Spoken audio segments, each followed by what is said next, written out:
Internet सिर्फ आधे अधूरे सच और पूरे झूठ में डूबा हुआ है। किसी के पास गहराई से सोचने का या शांति से सुनने का वक्त ही नहीं है। हम एक ऐसा शांत कोना बनाने की कोशिश कर रहे हैं। Nope, not your ordinary podcast for entertainment. तो आप सभी को जोहार। और मैं एक छोटी कविता से स्टार्ट करती हूँ अपनी बात। मेरा आदिवासी होना, न साड़ी न खोपा न गोदना न गहना, कुछ भी नहीं पहनती, फिर कैसी आदिवासी हो तुम। अक्सर लोग पूछते हैं मुझसे, पर मैं उनसे कहना चाहती हूँ, धरती के करीब रहना ही आदिवासी होना है।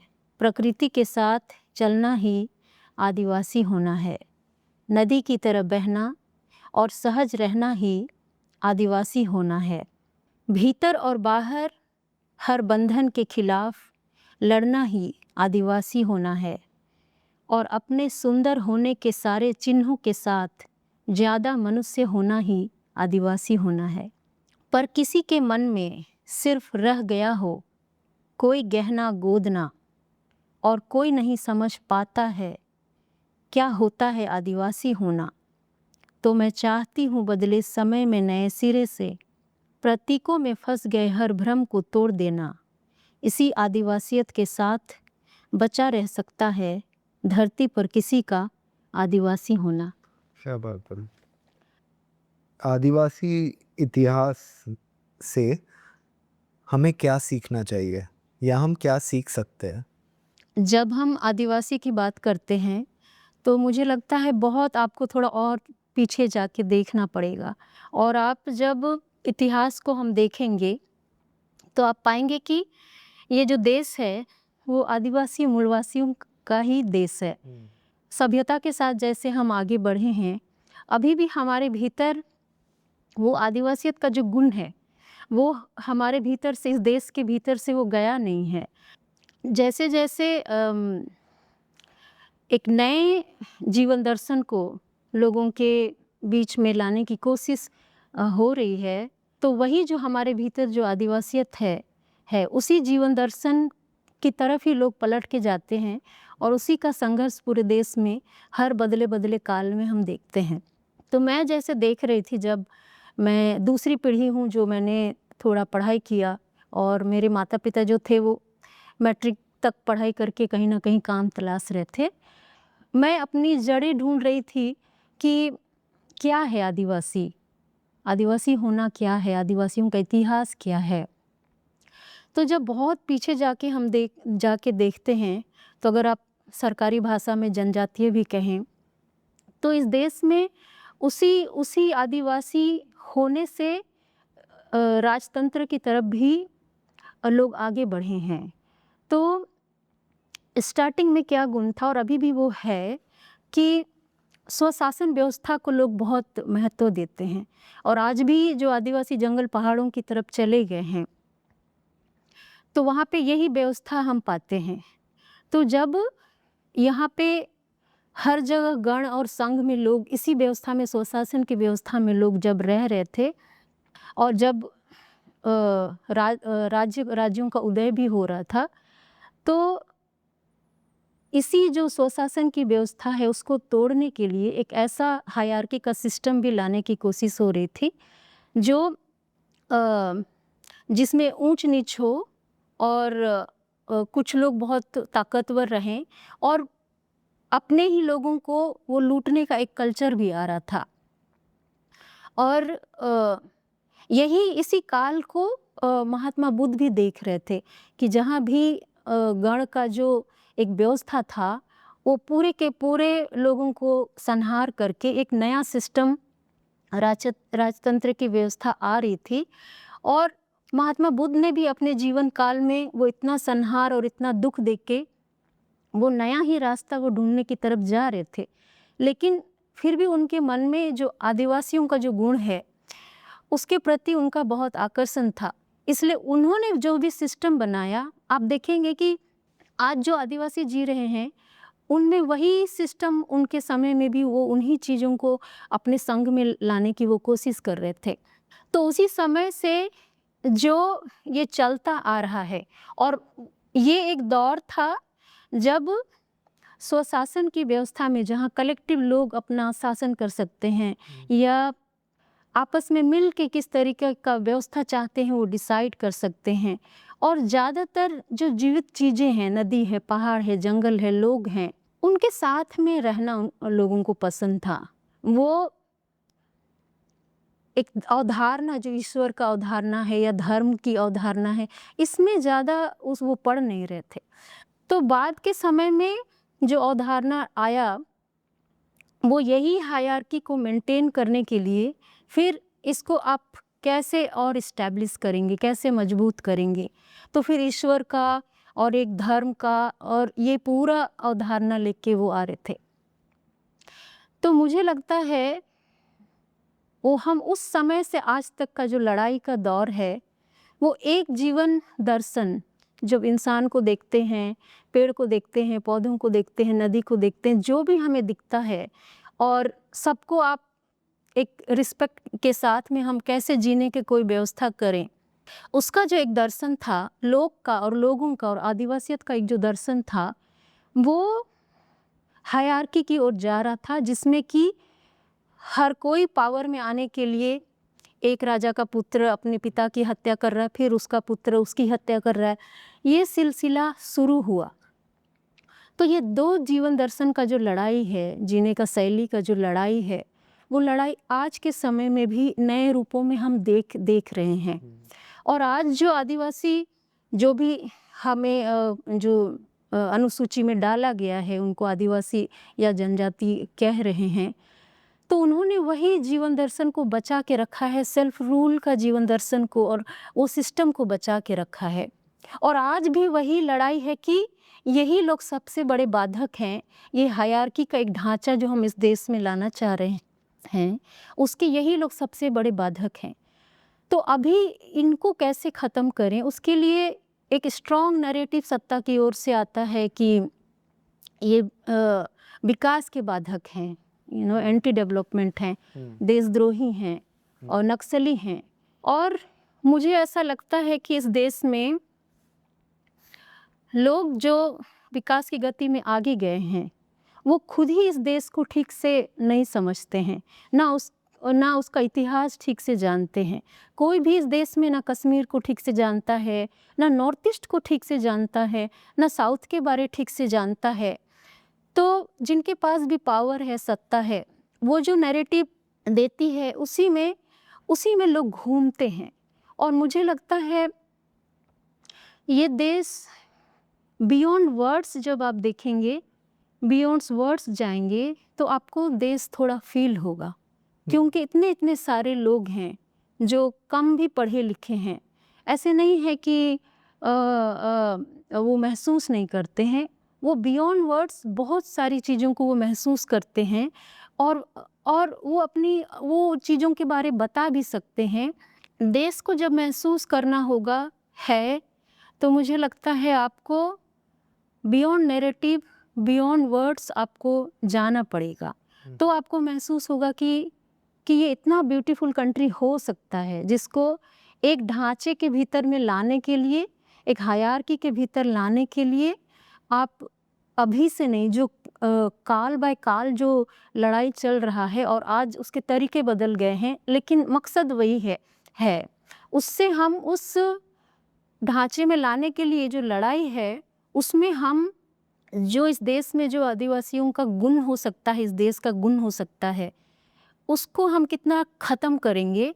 और फिर बाद में उस देश से हमको अरुचि भी हो जाएगा। ऐसा पूरा बिना विविधता वाला देश फिर अरुचि हो जाएगा। अभी जितने भी विकसित देश हैं, उन्होंने पहले अपने देश को, हर चीज़ को अपने हाथ से जब एक नियम में ढाल लिया, तो फिर वो देश उनको इतना इंटरेस्टिंग नहीं लगता है। वो जहाँ भी अनडेवलप्ड जिनको बोलते हैं ऐसे कंट्री है, वहाँ पे ब्यूटी ढूंढने के लिए वो जाते हैं। तो हमारे देश में जो अनगढ़पन है और इसका जो मेल है, इसका जो उसमें अब एक अपने तरीके की खूबसूरती है, लेकिन वो खूबसूरती नरेटिव और कोई वर्ड्स से आपको नहीं महसूस होगा, वो बियॉन्ड वर्ड्स आपको महसूस होगा कि कैसे कैसे आप इस देश में महसूस करते हैं।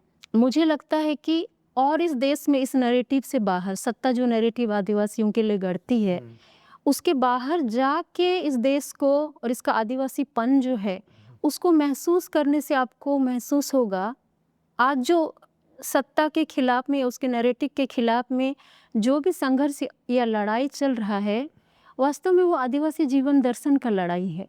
क्योंकि वो चाहते हैं कि पावर एक जगह आप ये मत कीजिए, कैसे सेल्फ रूल के लिए भी आप जगह रखिए और जो इसकी विविधता है उसका भी कैसे सम्मान हो। तो ये सब मांगे तो आदिवासियों की मांग है, उनकी वो फीलिंग है। तो मुझे लगता है कि आदिवासियत को या आदिवासियों को बहुत नैरो कर दिया गया है कुछ नैरेटिव में कि ये विकास नहीं चाहते हैं या ये बाधक हैं या इनके जो संसाधन है ये देश हित में देना नहीं चाहते हैं, प्रतिरोध करते हैं। इसके बियॉन्ड जाके आदिवासियत को देखने की ज़रूरत है। तो ये शब्द मैं पहली बार आज सुन रहा हूँ, आदिवासियत। या अगर आप ये शब्द पे ही थोड़ा हमें बता पाए कि आदिवासियत मतलब क्या क्या होती है ये? हाँ, तो आदिवासियत यही है कि वो जीवन जीने का जो तरीका है वो कलेक्टिव लोगों के साथ और नेचर के कनेक्शन में आप कैसे जी सकते हैं। और आदिवासियत में ये बात है कि इंसान सेंटर में नहीं है, वो धरती में सारे चीज़ों से घिरा हुआ है और वो मानता है कि हर चीज़ के लिए स्पेस और उनका सम्मान रहना चाहिए। आदिवासी आदमियों को या इंसानों को कोई अधिकार नहीं है कि वो सारी चीज़ें वो अपने उस पर वो अधिकार जमाएं और बाकी चीज़ों को के लिए जगह ना रहे। तो उसका कोर जीवन दर्शन यही है कि आप इस धरती में सामंजस्य के साथ हर चीज़ का महत्व को समझते हुए, उसको भी स्पेस देते हुए, उसके सामंजस्य में आप कैसे जीते हैं। और आदिवासियों के लिए मुझे लगता है जो इनर हैप्पीनेस होता है वो बहुत बड़ी बात होती है और नेचर के बिना शायद हम जी नहीं सकते हैं, हमको उसका कोलैबोरेशन चाहिए ही चाहिए। और नेचर और जो लोग हैं उनके सामंजस्य में, उनके कोलैबोरेशन के साथ जीना, शायद ये सब इनके कोर में है, वो जीवन दर्शन के कोर में है। और मुझे लग रहा है इस देश के भीतर में वही डिमांड बार बार उठता है कि आप जो भाषाएं हैं उनका आप सम्मान करने के लिए जगह हो, लोग जो सेल्फ रूल अपने से रूल कर सकते हैं अपने इलाकों को, उसके लिए जगह हो। तो मुझे लगता है सब ये जो आदिवासी जीवन दर्शन के भीतर जो मांगे हैं, जो जीवन दर्शन है, वही ये देश में भी साधारण लोग, इस देश का लोग वही मांग रहा है, वही उसी के लिए वो प्रतिरोध करता है। इसमें मैं अगर और एक सवाल पूछ पाऊँ मैं, कि जैसे आप सेल्फ रूल की बात कर रहे हैं, तो सेल्फ रूल और जो स्टेट रूल है, तो स्टेट का तो हमेशा यही होता है कि हम आपकी ज़िंदगी सुधारना चाहते हैं। हाँ, तो सेल्फ रूल और स्टेट रूल कहाँ एक दूसरे से कॉन्फ्लिक्ट में आता है? स्टेट रूल में क्या है कि वो हर चीज़ को कुछ लोग ही रूल करना चाह रहे हैं और आदिवासियों को कभी तानाशाह की ज़रूरत नहीं होती है। वो हमेशा मानते हैं कि जिसमें भी अगर थोड़ी कैपेसिटी है जो हमारे समाज को बेहतर ढंग से चला सके, तो कोई भी वो जिम्मेदारी ले सकता है। और वो जिम्मेदारी भी ऐसा नहीं है कि एक आदमी ही सेंटर में है, नायक है। लोग महसूस करते हैं कि कलेक्टिव हम ही समाज को चला रहे हैं, जो कि भारत का संविधान भी उसकी जो आत्मा है वो यही है कि उसमें कोई एक व्यक्ति नहीं चला रहा है या कोई तानाशाह इस देश को नहीं चला रहा है। कलेक्टिव ये देश के लोग मिल के अपने देश को कैसे चलाएं।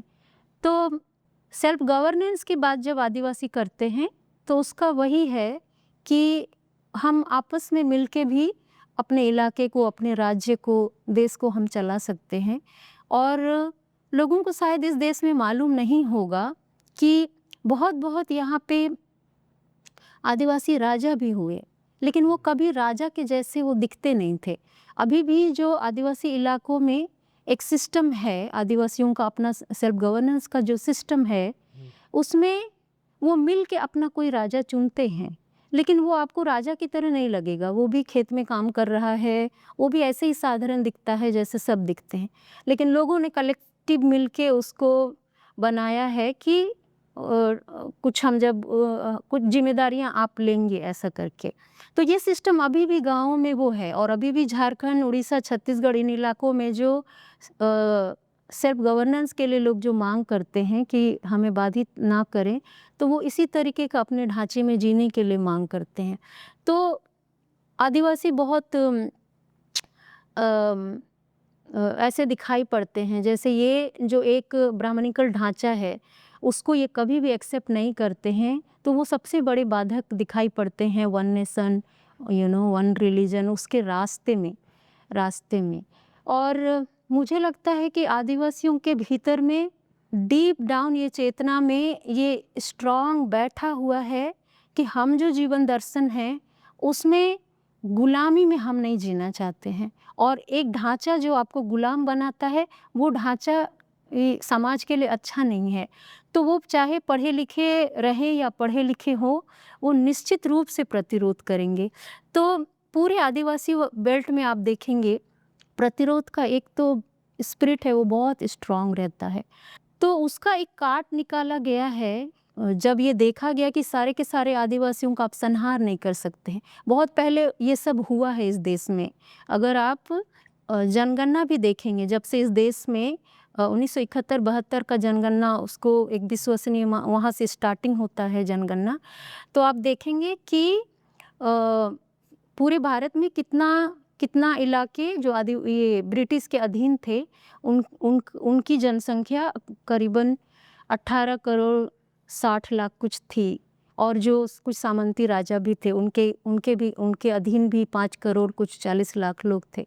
तो वो जनगणना में स्पष्ट रूप से पता चलता है कि इतनी आबादी में सिर्फ 1 करोड़ आई थिंक 70 लाख कुछ लोग थे जो उस समय लिख रहे थे कि हम आर्य के वंशज हैं, संस्कृत भाषी हैं।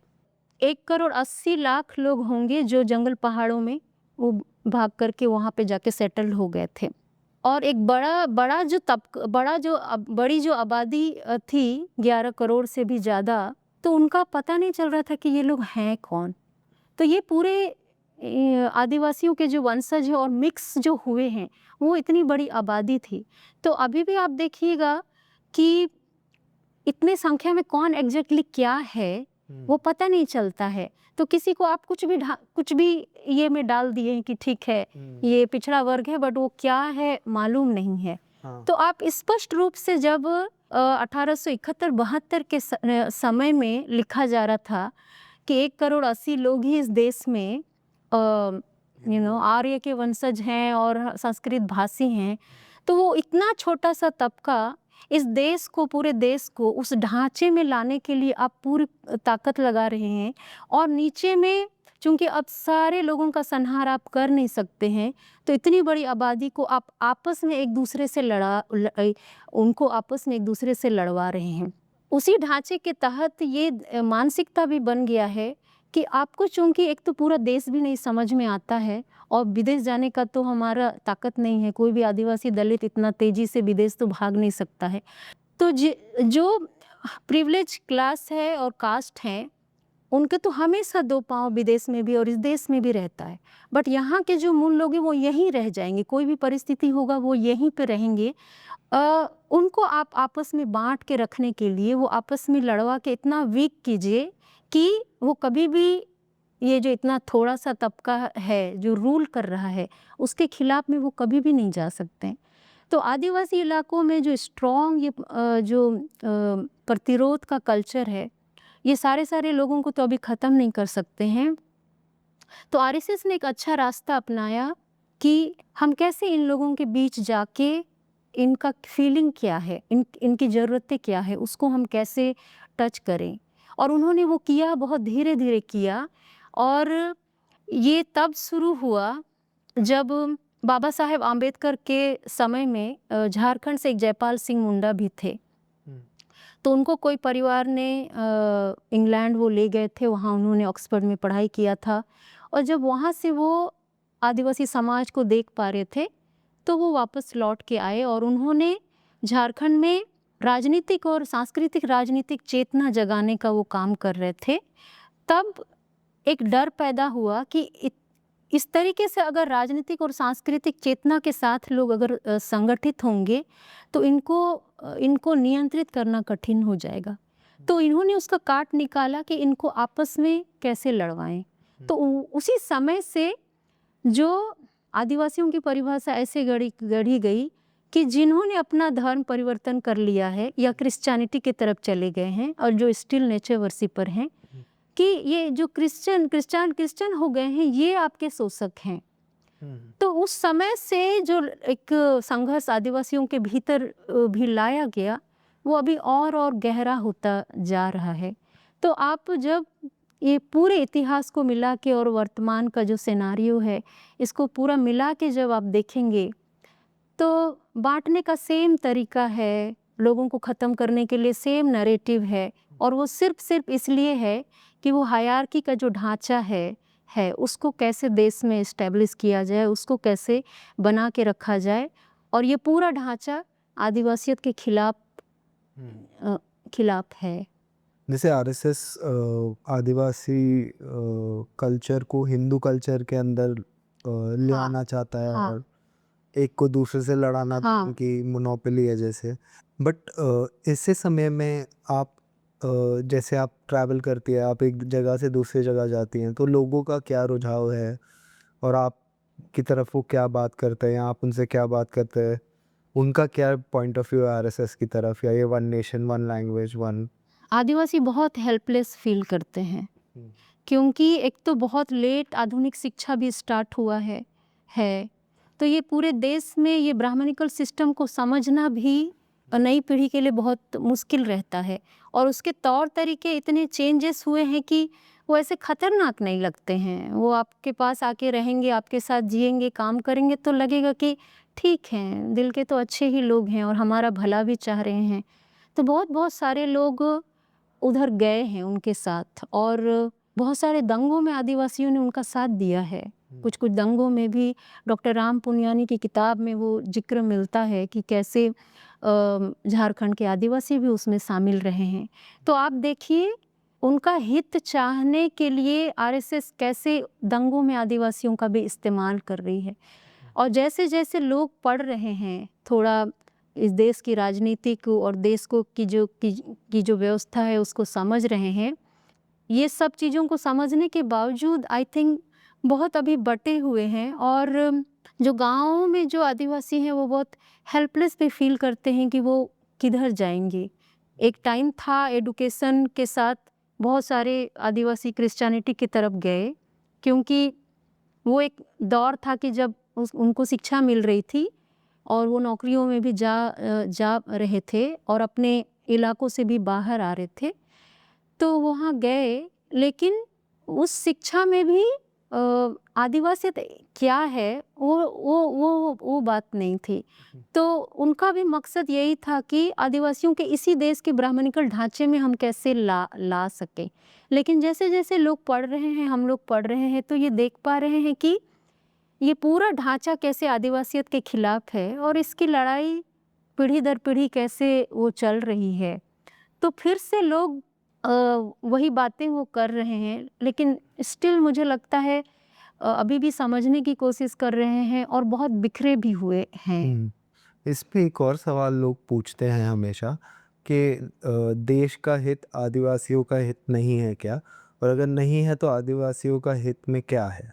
जो ऐसे सवाल पूछते हैं वो देश का मतलब रखते हैं कि यही जो ब्राह्मणिकल ढांचे के भीतर हम आ रहे हैं या हम हैं या जो हमें रूल कर रहा है, उसके नैरेटिव से वो देश को देखते हैं, और इस तरीके से देश को वो नहीं समझ पाते हैं, आदिवासी नज़रिए से तो नहीं समझ पाते हैं। तो वो भी देखने का बात है कि जब वो देश बोलते हैं तो वो क्या, देश का मतलब क्या? तो देश का मतलब तो लोग हैं। तो यहाँ पे तो नॉर्थ ईस्ट के भी लोग आते हैं इस देश के भीतर में, तमिल लोग भी देश के भीतर में आते हैं, कश्मीर के लोग भी देश के भीतर में आ रहे हैं। तो जब आप देश कहते हैं तो इन सब लोगों को आप कितना समझते हैं, उनका इतिहास आप कितना जानते हैं। तो वो देखना पड़ेगा कि देश का हित तो ये सारे लोग क्या फील करते हैं इस देश के भीतर में और उनकी पीड़ा क्या है, ये सबको जब तक नहीं समझ पाएंगे आपको एग्जैक्टली देश का हित क्या है वो नहीं पता चलेगा। वो सत्ता जो नैरेटिव रख रही है क्या वही देश का हित होता है? देश में सारे लोग मिलके तो सत्ता में नहीं बैठे हैं। वहाँ पे आदिवासियों की संख्या कितना है, वहाँ पे दलितों की संख्या कितना, वहाँ पिछड़े वर्ग जिनको बोलते हैं उनकी संख्या कितना है, मुस्लिमों की संख्या कितना है। तो कौन बता रहा है कि देश क्या है और देश का हित क्या है, और शेष लोग उसको किस तरीके से उसको सिर्फ रिपीट कर रहे हैं। तो मुझे लगता है देश को और समझने की भी ज़रूरत है। पर आदिवासियों का हित अगर आपको रखना हो, जैसे आपने कहा कि बहुत अलग है, एक एक का हित दूसरे का हित से बहुत अलग भी हो सकता है, बट एक बेसिक कॉमन लाइन होती है कि इसे क्रॉस ना किया जाए। वहाँ पे हमारे देश का जो आदिवासी तबका है वो क्या चाहता है?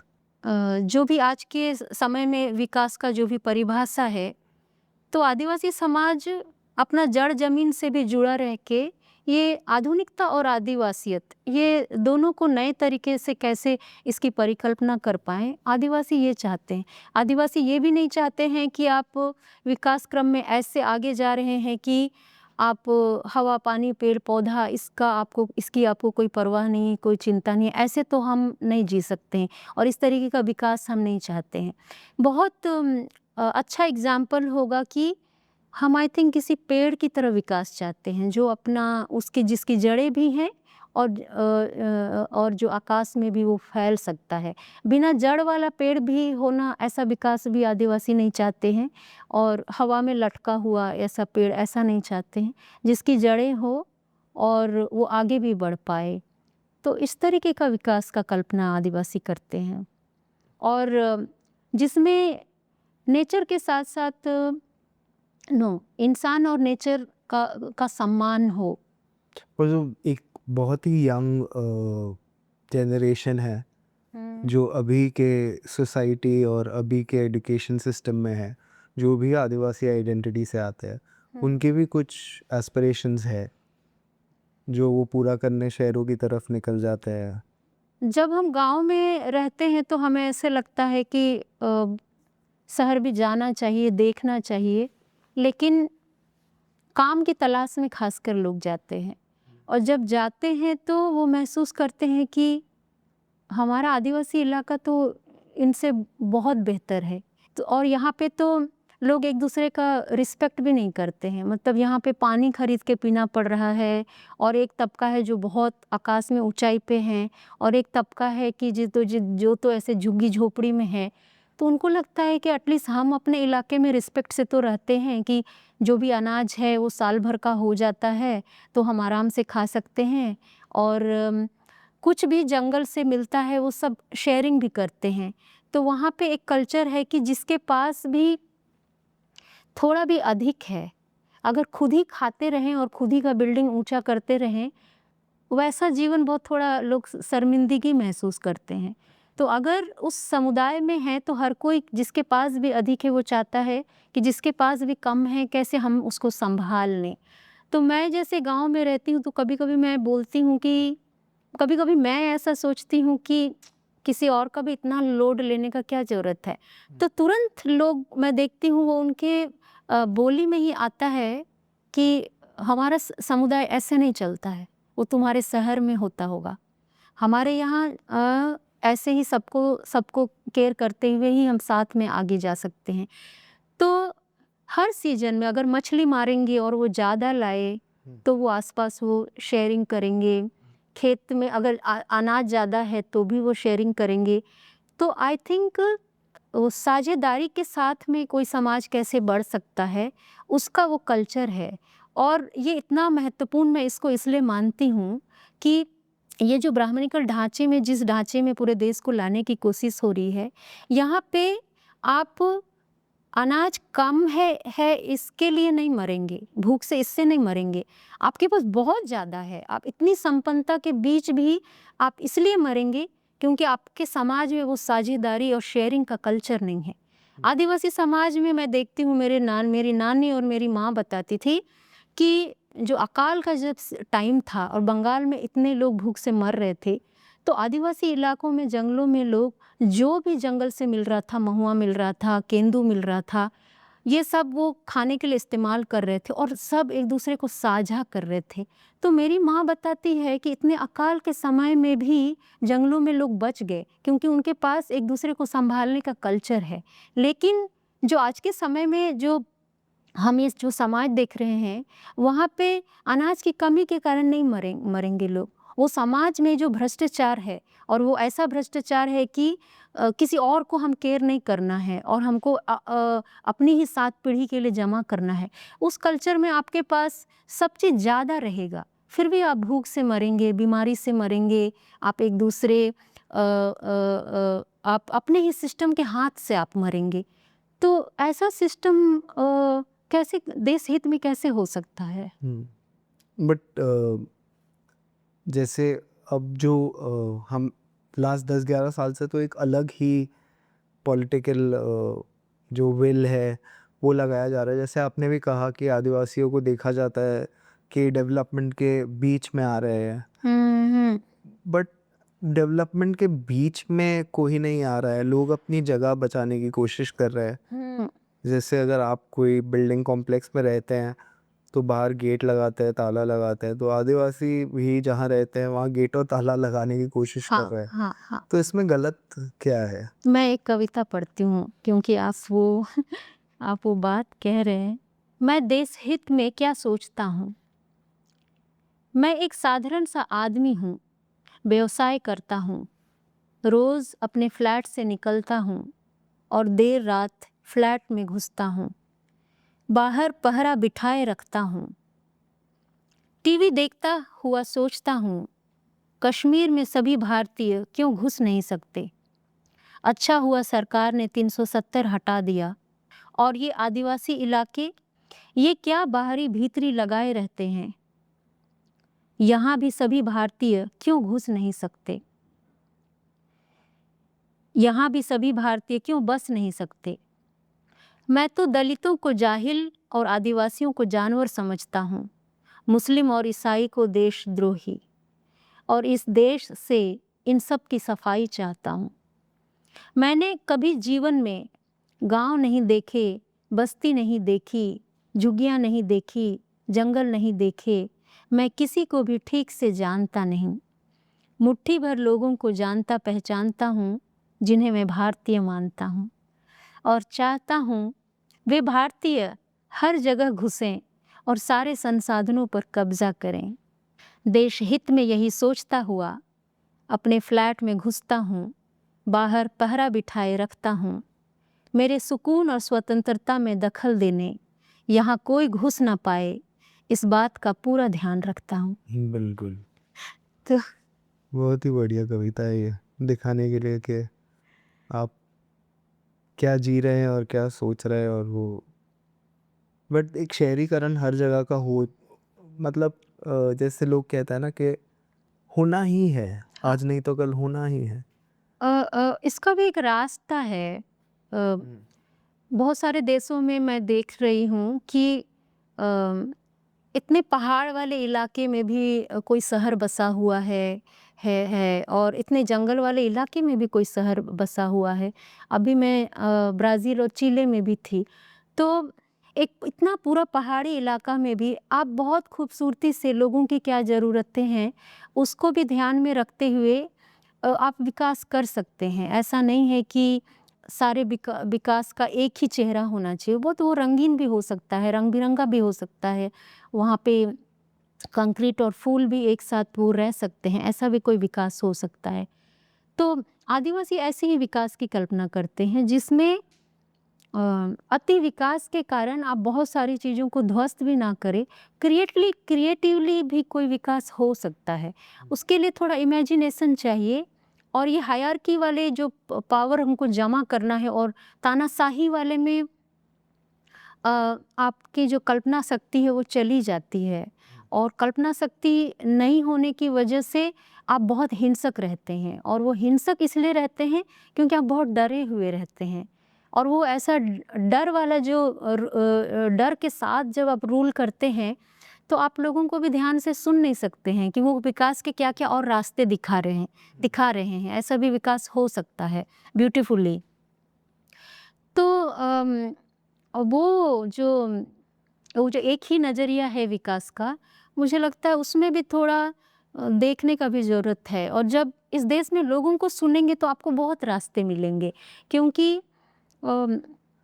जो लोग जड़ ज़मीन से और वास्तव में इस देश की ज़मीन से ऐसे जुड़े हुए हैं, वो बहुत अलग तरीके से देश को और ज़मीन को वो समझते हैं, और वो इतना ज़्यादा बट देश देश नहीं चिल्लाते हैं। जो थोड़ा हवा में रहते हैं उनको ज़मीन का बहुत आकर्षण और लालच भी रहता है। तो जब आप देश देश बोलते रहते हैं ना, तो आपको ज़मीन प्रॉपर्टी ऐसा दिखाई पड़ता है। मतलब देश को हम ऐसे फील कर सकते हैं लोगों के साथ में, और धरती का जो धड़कन है उसको भी फील कर सकते हैं। ऐसा देश को आप नहीं फील करते हैं।